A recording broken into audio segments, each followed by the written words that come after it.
오늘 죽음을 향해 살다라는 제목으로 사도행전 7장과 8장의 말씀을 여러분과 함께 나누도록 하겠습니다. 이 세상을 살면서 자신이 죽을 때를 알고 사는 사람이 있을까요? 하루에도 많은 생명들이 저마다의 다양한 이유로 세상을 떠난다는 뉴스를 들을 때마다 저 일이 언젠가 나에게도 일어날 수도 있겠다라는 생각을 하게 됩니다. 죽음은 늘 우리 곁에 있기 때문입니다. 한 달 전 한국을 방문하면서 돌아가신 시아버님의 납골당과 또 친정어머니의 추모 공원을 다녀왔습니다. 납골당의 칸칸을 채우고 또 평장묘의 여러 비석들을 가득 채운 다양한 사람들의 죽음의 이야기를 엿보게 되었습니다.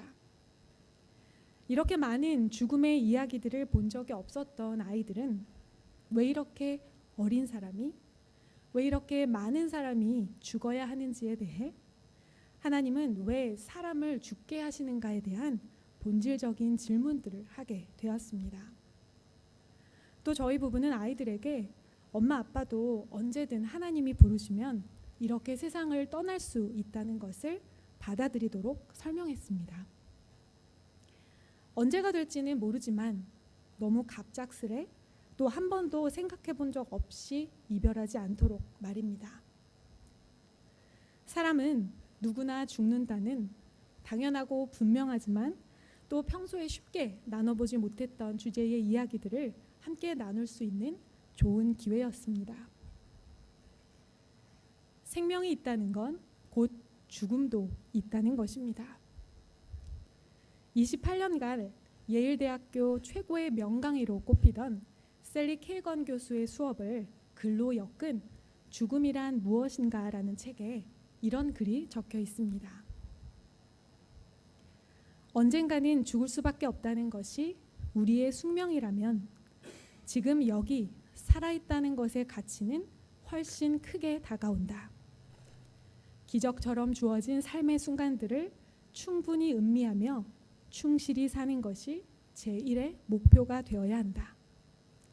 그것이 아무리 짧더라도 삶의 가치는 그 길이와 전혀 상관없으므로. 아주 짧지만 가치 있는 인생을 살다 간 한 인물을 사도행전의 묵상 여정 속에서 우리는 만나고 있습니다. 살아있는 순간의 가치를 크게 여기고 삶의 순간과 목적을 따라 가장 충실히 살았던 인물 스데반을 요 며칠의 묵상 속에서 우리는 함께 만났습니다. 그의 짧지만 충분한 삶의 마지막 여정을 함께 살펴보며 죽음을 향해 살아가는 우리가 기억해야 할 하나님의 뜻은 무엇인지 함께 알기 원합니다. 먼저 지금 스데반이 처한 상황을 함께 살펴볼 필요가 있습니다. 스데반은 사도행전 6장에서 처음 등장을 하는데요. 12명의 사도는 교회를 세워 말씀을 가르치고 전도하며 가난한 사람들을 향한 구제에 열심이었습니다. 그러나 믿는 사람들이 점점 늘어나며 구제 활동에 문제가 생겼죠. 헬라파 과부들이 구제의 대상에서 소외되는 일이 발생한 것입니다. 말씀과 기도에 힘써야 할 자신들이 다른 사역에 분주하여 공동체의 원망이 발생했다고 생각한 사도들은 구제의 일을 대신 맡아줄 7명의 집사를 세웁니다. 7 집사의 기준은 이렇습니다. 성령과 지혜가 충만하여 칭찬받는 사람들입니다. 우리 교회 집사님들처럼 말이죠. 스데반은 이때 세워진 7 집사 중 한 사람이었습니다.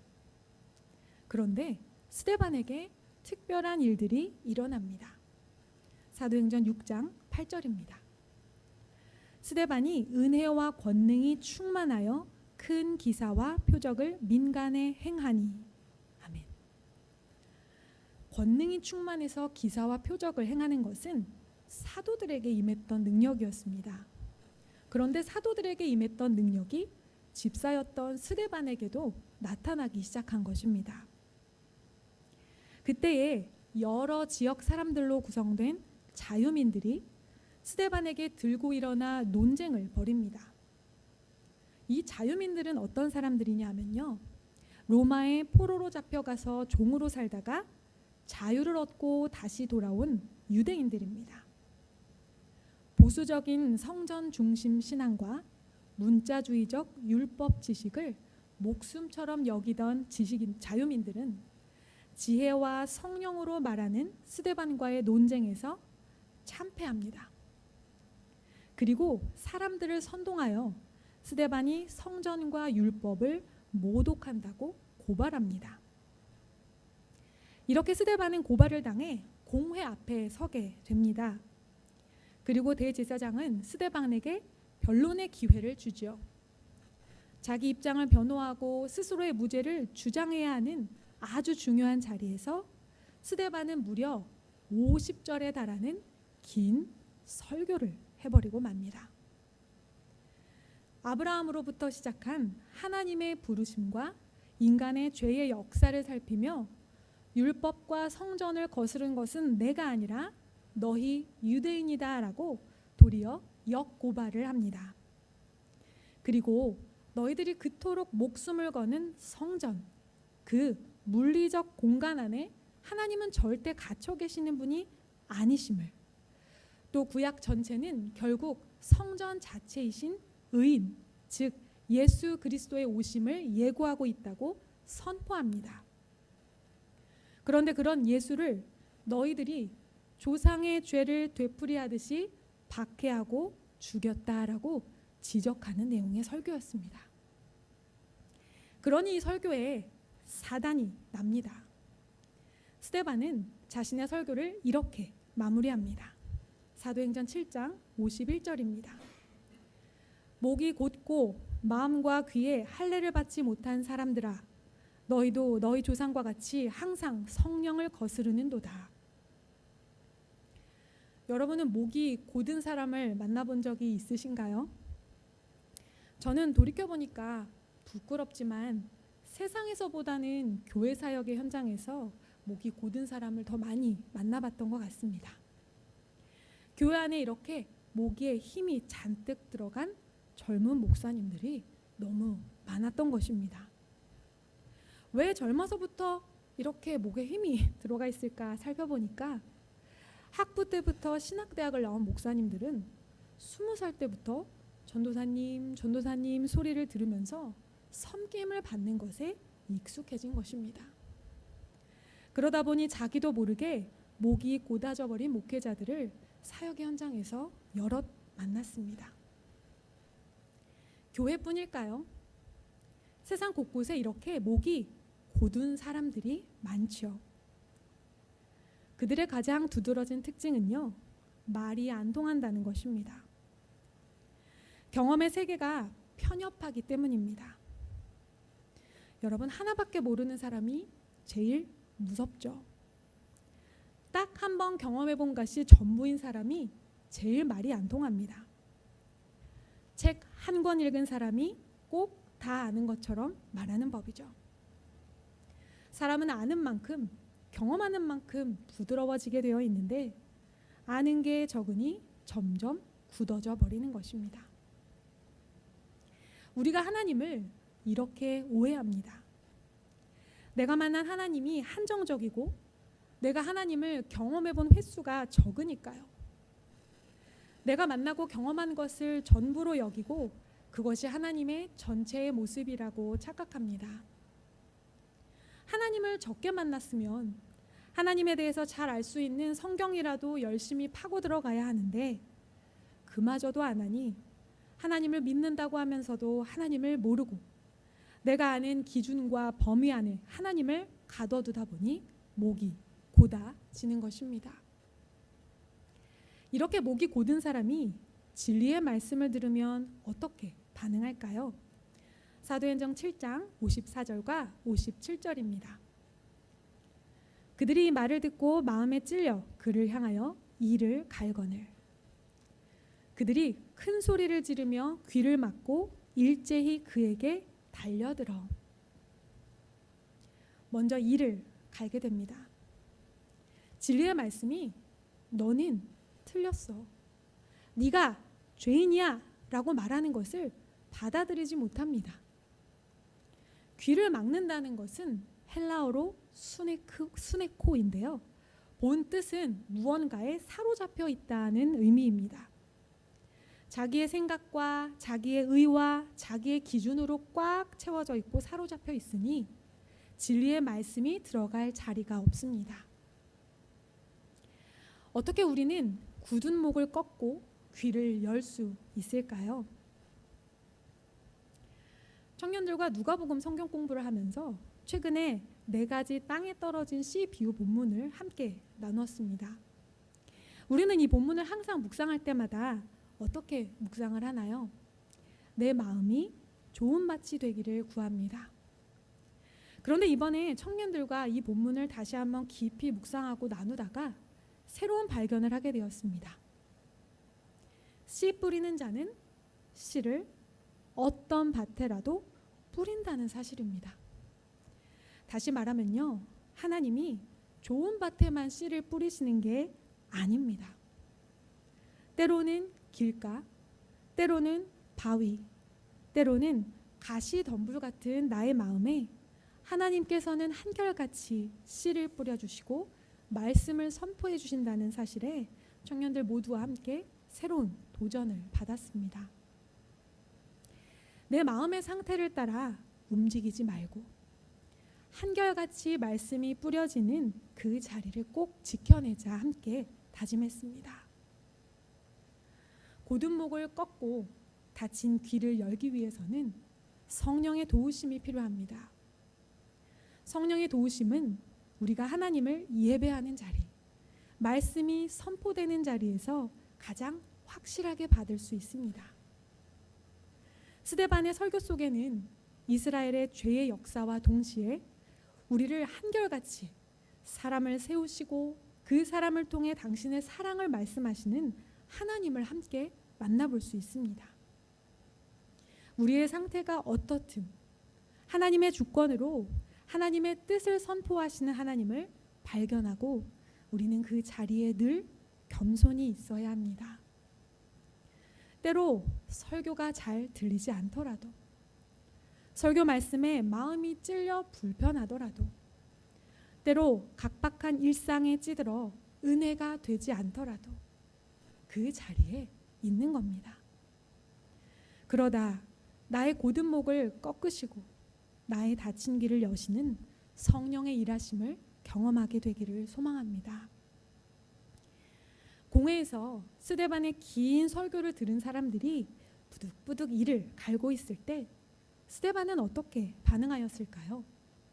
이 두렵고 떨리는 상황에서 스데반은 뜻밖의 반응을 보입니다. 7장 55절과 56절입니다. 스데반이 성령 충만하여 하늘을 우러러 주목하여 하나님의 영광과 및 예수께서 하나님 우편에 서신 것을 보고 말하되 보라 하늘이 열리고 인자가 하나님 우편에 서신 것을 보노라 한대. 아멘. 스데반은 소동의 현장에서 눈을 들어 하늘을 바라봅니다. 그리고 하나님의 영광과 하나님의 우편에 서 계신 예수를 보고 선포합니다. 너희들이 죽인 예수가 하나님 우편에 서 계신다. 너희가 죽인 예수는 다시 살아나셨다.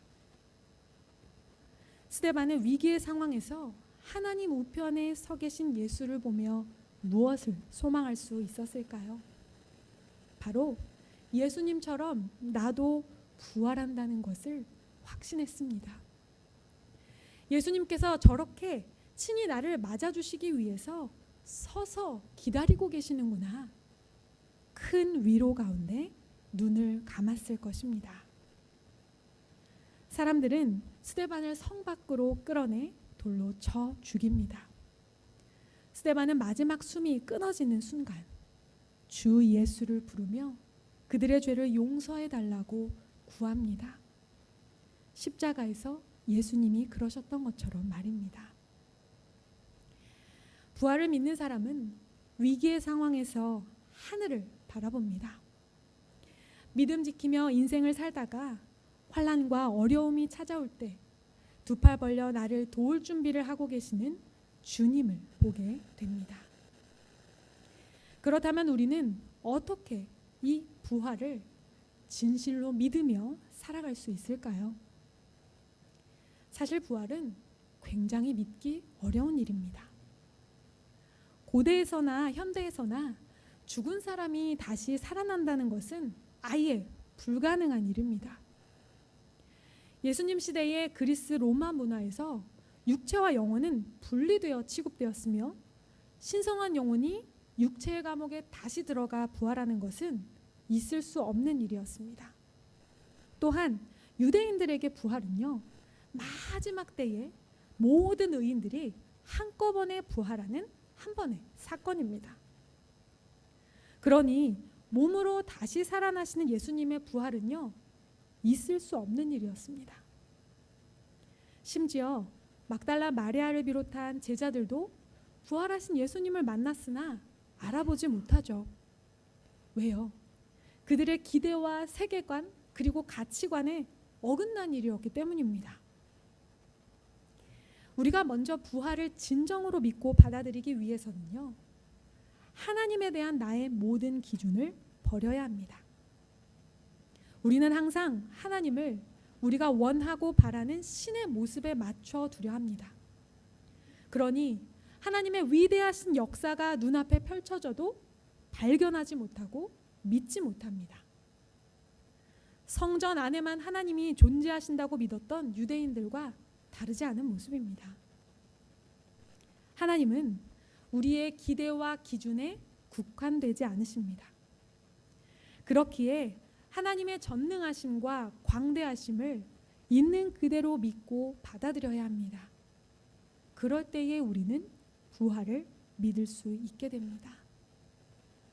또 부활을 진정으로 믿기 위해서 우리는 항상 죽음을 생각해야 합니다. 부활이 성취되기 위해서는요, 반드시 죽음이 전제되어야 하기 때문입니다.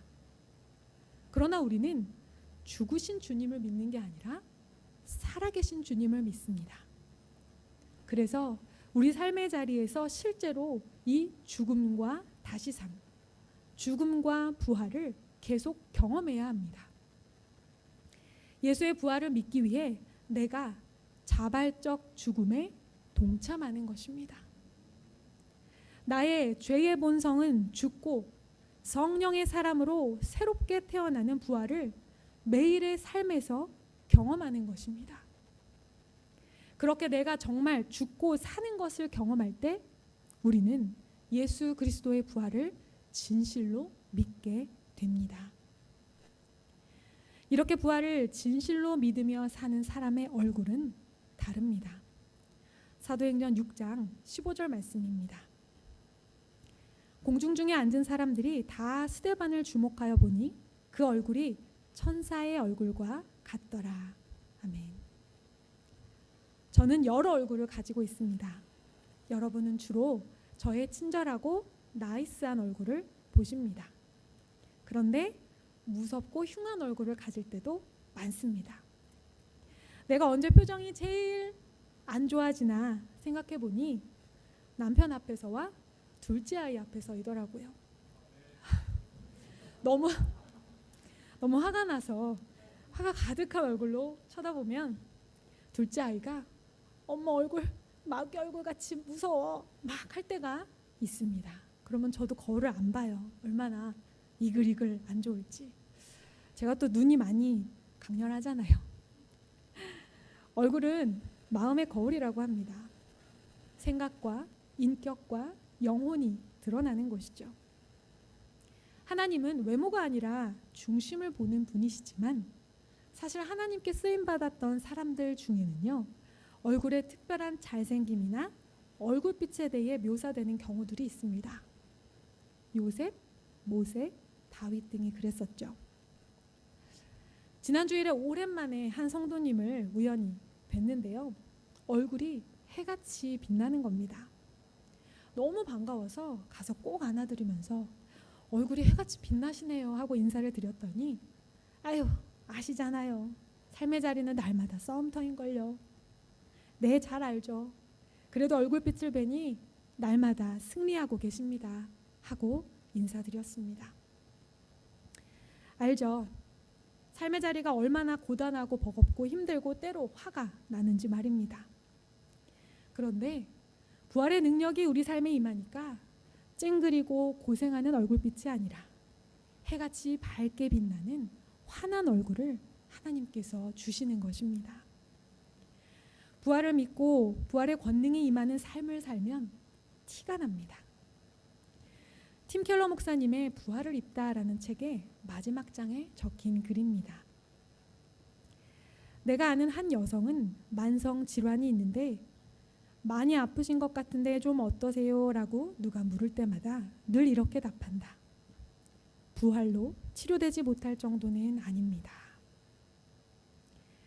신실하고 성령 충만하여 할 일이 많았을 스데반도 한순간의 죽음을 경험합니다. 믿음 지키며 하나님 앞에 정직하게 열심히 살아도 고난이 때로 죽음의 그림자가 우리 삶을 덮칠 때가 있습니다. 그럼에도 우리에게는 모든 죽음을 이겨내신 예수 그리스도의 부활의 능력이 있기에, 권능이 있기에 감당하지 못할 일, 치료되지 못할 질병은 없을 줄로 믿습니다. 부활의 권능이 우리에게 있기에 천사 같은 얼굴로, 해같이 빛나는 얼굴로 우리에게 허락하신 생명을 살아내기 원합니다. 스데반은 기독교 역사의 첫 번째 순교자가 되어 부활의 예수 그리스도의 품 안에 잠듭니다. 이때 신약성경 최초로 사울이 등장을 하죠. 스데반의 죽음을 마땅히 여기던 이 사울이 바로 신약의 3분의 1에 대한 분량이 되는 많은 성경을 기록하고 로마에서 참수를 당하기까지 복음을 위해 살았던 그 바울입니다. 스데반의 죽음과 사울의 등장은 하나님의 또 다른 계획의 시작입니다. 사도행전 8장 1절 말씀 함께 읽겠습니다. 사울은 그가 죽임당함을 마땅히 여기더라. 그날에 예루살렘에 있는 교회에 큰 박해가 있어 사도회에는 다 유대와 사마리아 모든 땅으로 흩어지니라. 아멘. 스데반의 죽음으로 예루살렘 교회가 크게 박해를 받기 시작합니다. 이제 막 초대교회의 기틀을 다지고 부흥이 시작되는 찰나에 위기가 찾아온 것입니다. 그러나 하나님의 일하심은 신묘막측하시고 우리의 생각과 기대를 언제나 뛰어넘습니다. 누가 봐도 교회에 닥친 최악의 위기에서 하나님은 하나님의 일을 새롭게 시작하십니다. 사도행전 1장 8절 말씀 다 기억하시나요? 함께 읽어볼까요? 오직 성령이 너희에게 임하시면 너희가 권능을 받고 예루살렘과 온 유대와 사마리아와 땅끝까지 이르러 내 증인이 되리라 하시니라. 아멘. 유대와 사마리아까지 증인이 되라 하신 일이 사도행전 8장 1절에 와서 비로소 이루어지기 시작한 것입니다. 사도행전이 시작되며 예수님께서 제자들에게 주셨던 마지막 명령입니다. 그러나 아직까지는 복음이 예루살렘과 가까운 유대 땅 정도에만 머물렀습니다. 온 유대와 사마리아와 그리고 결국에는 땅끝까지 나가야 합니다. 스데반의 순교 이후 예루살렘 교회에 찾아온 박해로 인해 믿는 자들이 온 유대와 사마리아로 흩어졌고요. 놀랍게도 흩어진 자들은 도망길에도 두루 다니며 복음을 전합니다. 이 일을 계기로 사도행전 8장에서 빌립 집사가 사마리아의 복음을 전하게 되고요. 베드로와 요한이 그곳에 가서 사람들에게 세례를 줍니다. 또한 빌립은 더 나아가 성령의 인도하심으로 에티오피아 여왕 간다게의 국고를 맡은 내시를 만나 복음을 전하는데 그로 인해서 북아프리카에 복음이 전파됩니다. 한 장만 더 가볼까요? 9장에서는 스데반 순교를 마땅히 여기며 그리스도인들을 핍박하는 일에 앞장섰던 사울이 회심하고 이방인에게 복음을 전할 그릇으로 준비됩니다. 아까운 의인 한 사람의 죽음, 교회에 찾아온 환난과 핍박 속에서 누구도 예상하고 기대하지 못했던 방법으로 하나님의 완벽한 계획이 시작된 것입니다. 여러분 버리는 거 잘 하십니까? 요즘은 미니멀 라이프가 유행하면서 잘 버리는 게 잘 사는 거다라고 이야기를 합니다. 교회에서도 종종 대청소를 하거나 우리가 지난번처럼 이사를 할 때에도 항상 버리는 일이 이슈가 됩니다. 젊은 집사님들 세대에서는 버리는 게 정리라는 인식이, 또 우리 연륜이 좀 있으신 권사님들 세대에서는 잘 보관해 두면 언젠가 또 쓸 일이 있다라는 인식이 있죠. 그래서 같이 정리를 해보면 정말 재밌는데요. 전에 교회 이사한다고 창고 정리를 막 하는데요. 젊은 집사님들이 먼저 모여서 정리를 이제 시작합니다. 이거 1년 넘게 안 썼죠? 버리죠. 이거 앞으로 쓸 일 없죠? 버리죠. 버리는 손길들이 막 빨라집니다. 왜 이렇게 급하냐고 그랬더니 권사님들이 오시면 못 버린다는 거예요. 그래서 빨리 버려야 된다고 막 급하게 막 정리해서 이제 버린다고 들고 나가는 거예요. 들고 나가는데 마침 권사님께서 도와주신다고 들어오시니까 들고 나가던 걸음 그대로 다시 들고 들어오는 모습을 보면서 함께 깔깔거리고 웃었던 기억이 있습니다. 신방을 다니다 보면 오래된 가구를 몇십 년째 잘 관리해서 사용하시는 성도님들의 그 검소함과 알뜰함에 존경의 마음이 들 때가 있습니다. 자녀가 사준 소중한 옷과 신발을 10년 넘도록 버리지 않고 잘 관리해서 입으시는 부모님들의 모습 속에서 감격이 올라올 때도 있습니다. 생각해보면 버릴 것이 하나도 없죠. 인생의 모든 경험이 이런 것 같습니다. 버릴 경험은 하나도 없는 것 같습니다. 그럼에도 살다 보면 버려버리고 싶은 순간들이 있죠. 쫄딱 망한 경험, 비참하게 실패했던 경험, 수치를 당했던 경험, 내 계획과 바람이 하나도 실현되지 않았던 경험. 그런데 이 모든 경험들이 하나님의 주권 아래 있을 때 버릴 것이 없는 경험이 됩니다. 하나님의 주권은요, 우리 인생에서 좋을 때에만 미치지 않습니다. 하나님의 주권은 우리 인생의 모든 순간에 작용하시기 때문에 예상하고 기대하지 못했던 일들 가운데 오히려 놀라운 하나님의 역사가 시작됩니다. 어떤 일을 만나든지 우리가 감사하며 영광을 돌릴 수 있는 것은 뜻밖의 방법으로 일하시는 하나님을 신뢰하기 때문입니다. 하나님은 주님의 교회도 그렇게 운영하십니다. 복음 전파와 선교의 사명이라는 거룩한 사명으로 모인 교회 공동체일지라도 세상 속에서 환난과 어려움을 당할 때가 있습니다. 죄인들이 모인 곳이다 보니 때로 사람 때문에 힘들기도 하고 분열하며 아플 때도 있으며 코로나나 경제 상황과 같은 불가항력적인 이유들로 고난을 겪기도 합니다. 그러나 하나님께서는 하나님의 완벽한 계획과 뜻밖의 역사로 지금까지 교회를 지키고 인도하셨습니다. 주님 다시 오실 때까지 이 땅의 교회는 계속되는 어려움과 박해를 겪을 것입니다. 모일 의지와 소망을 꺾으려는 많은 도전들이 우리를 찾아올 것입니다. 그러나 그럴 때마다 오늘 예루살렘 교회의 박해를 통해 하나님의 완벽한 계획이 시작되었음을 기억하며 우리가 상상하지 못한 방법으로 주님의 몸된 교회를 하나님의 뜻대로 이끌어 가실 것을 믿고 포기하지 않기 원합니다. 우리는 매일 죽음을 향해 살아갑니다. 하루를 살면 그만큼 죽음이 하루 더 가까이 옵니다. 그런 의미에서 우리는 모두 순교자의 삶을 살고 있습니다. 주를 위해서 살다가 복음을 전하며 살다가 우리가 죽는다면 그게 바로 순교자의 삶이니까요.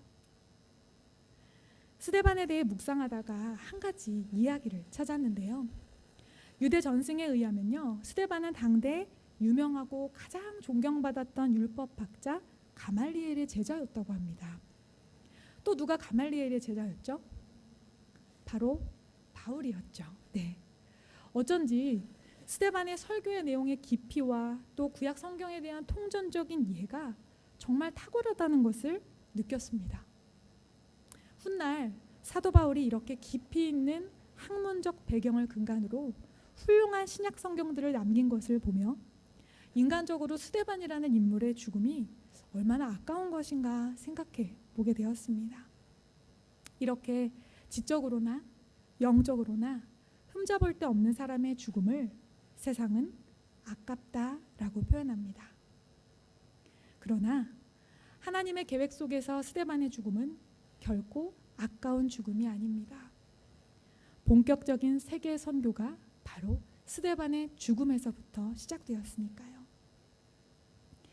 우리의 인생도 마찬가지입니다.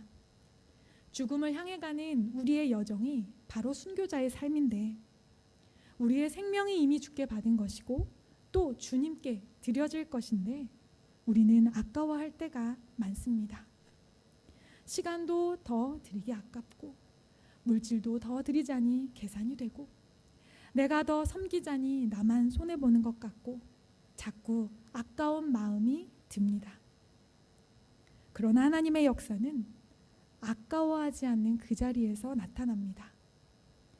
생명조차도 하나님 앞에서는 아깝지 않은 것이기 때문입니다. 자신의 생명까지도 아까워하지 않고 한 알의 밀알로 드린 스데반처럼 죽음을 향해 살아갈 수밖에 없는 순교자로 사는 나의 인생을 아까워하지 않고 드릴 때에 나는 전혀 꿈꾸고 계획한 적이 없는 놀라운 하나님의 일들이 시작될 것입니다. 말씀이 선포되는 곳에서 언제나 반응하며 나는 죽고 예수로 사는 부활의 능력을 매일의 삶에서 경험하며 버릴 것이 없는 인생의 모든 경험 속에서 하나님의 일하심을 기대하며 살기 원합니다. 순교자의 삶을 살아가는 사랑하는 성도님들, 여러분이 부르신 삶의 자리에서 단 한 명이라도 말씀을 전하고 가르치고, 그것이 내 자녀일지라도 좋습니다. 진심을 다해 생명을 증거하고 전하고 갈 수 있다면 우리는 죽음을 향해 가나 가장 가치 있는 인생을 살다 가게 될 줄 믿습니다. 함께 기도하겠습니다.